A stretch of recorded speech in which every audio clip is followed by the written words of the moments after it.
Awesome. And let's just start before, let's tell people about your experience with Airbnb, how much time you've been doing, whatever you'd like to share. Yeah, absolutely. So I started out 3 years ago.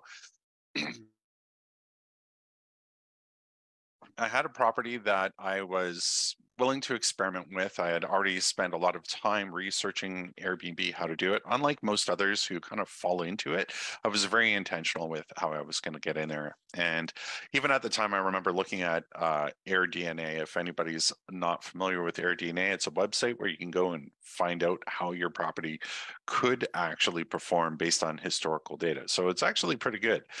And I remember reading, it gave me a price point of, I think it was $22,000 or 24,000. And it was like, this is kind of what I could get from a long-term renter, but I don't have to deal with long-term renters. That was my key decision making right there.